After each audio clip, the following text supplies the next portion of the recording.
कहानी की शुरुआत हो रही है। ए ट्रू सर्वेंट, एक सच्चा गुलाम, एक सच्चा नौकर। सर्वेंट माने क्या होता है? नौकर।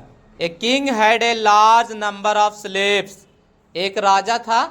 यहाँ पे है कि एक राजा के पास बहुत ज़्यादा संख्या में गुलाम थे, जिसको दास भी बोला जाता है, गुलाम भी बोला जाता है, नौकर भी बोला जाता है। तो राजा के पास होता है ना नौकर, हाँ, तो स्लेव्स मीन्स नौकर या गुलाम।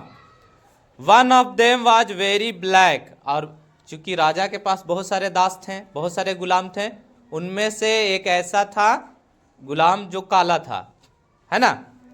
आगे, he was true to the king so the king loved him greatly, लेकिन वो इंसान जो उसका जो गुलाम था कलर में थोड़ा सा काला था, वो उसको राजा क्या करता था? बहुत पसंद करता था, क्योंकि वो सच्चा था। उसके साथ, राजा के साथ कभी भी वो धोखाधड़ी नहीं करता था, सच्चा था, इसीलिए उसे बहुत चाहता था मन से।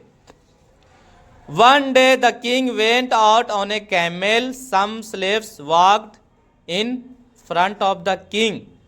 एक दिन क्या हुआ, राजा ऊंट से सवारी होकर के, ऊंट पे सवार होकर के वो अपने महल से बाहर निकलता है घूमने के लिए। कहाँ जाता है? घूमने के लिए। उसके साथ कुछ गुलाम भी चल जाते हैं राजा के रक्षा के लिए, है ना। Others went behind the king, और भी बहुत सारे जो गुलाम थे वो राजा के पीछे पीछे जा रहे थे, राजा आगे आगे। The black slaves road on a horse by the side of his master the king, और वो जो जिसको राजा बहुत ज़्यादा मानता था, जो बहुत सच्चा गुलाम था, उसका जो सच्चा दास था, है ना, जिसको दासी बोला जाता है, जो सच्चा सेवक कह दो, वो उसके ऊंट पे बैठा था, राजा साहब के ऊंट पे उसके साथ बैठा था, है ना। The king had a box, राजा के पास एक बक्सा था। क्या था? बक्सा। There were pearls in it, और उस बक्से में कीमती मोतियां कह दो। पियल्स यानी राजा की बात है, तो बक्सा में मोती सिंपल मोती तो नहीं होगा, पियल्स यानी मोतियां थी। On the way the box fell down in a narrow street, रास्ता में वो बक्सा जो था एक संकरी गली, नैरो मतलब जो पतली गली है ना, जहाँ पे रास्ता तंज हो, रास्ता कम हो, है ना, सिंगल लोग जा सके, तो वैसा रास्ता मिला और वहां पे बक्सा गिर गया, और गिरने के बाद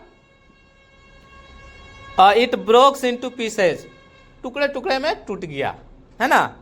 द पियल्स, संकरी रास्ते पे क्या हो गए? बिखेर गए मोतियां, ठीक है। अब होता क्या है कि the king said to his slaves go and take the pearls, अब राजा बोला, बाकी सारे गुलाम, सभी को बोला, जितने गुलाम थे, बोलता है कि जाओ और तुम लोग सब उठा लो, चुन लो मोतियां जो रास्ते पे गिर गया है, बिखर गया है।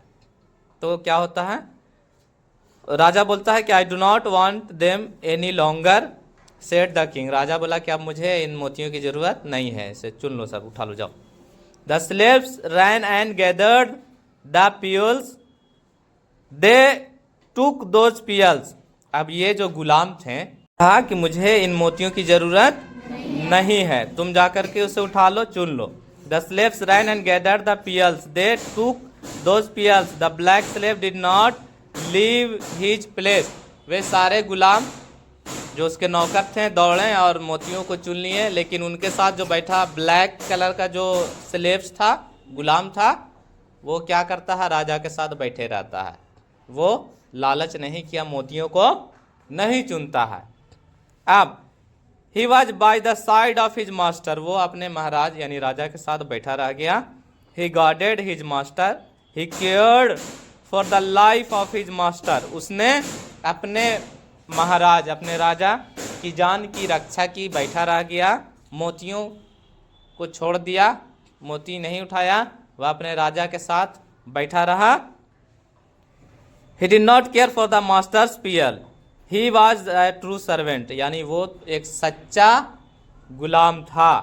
The king observed the attitude of the servant and gave him many gifts, अब राजा उसके इस व्यवहार को देखा कि सारे लोग मोतियों को चुनने लगे और मेरा ये गुलाम कितना सच्चा है, कितना मन से हमें चाहता है, हमारी रक्षा के लिए हमारे साथ बैठा रहा। इन कीमती मोतियों को भी वो हाथ तक नहीं लगाया। ये सोचा राजा कि सब बताओ कितना अच्छा गुलाम है। फिर उसके बाद क्या करता है, और राजा उसकी इस व्यवहार पे उसको ढेर सारा इनाम देता है, गिफ्ट देता है, और फिर वो राजा बहुत ज़्यादा फिर मानने लगता है उसको। यहाँ तक थी कहानी। कैसी लगी कहानी आप लोगों को?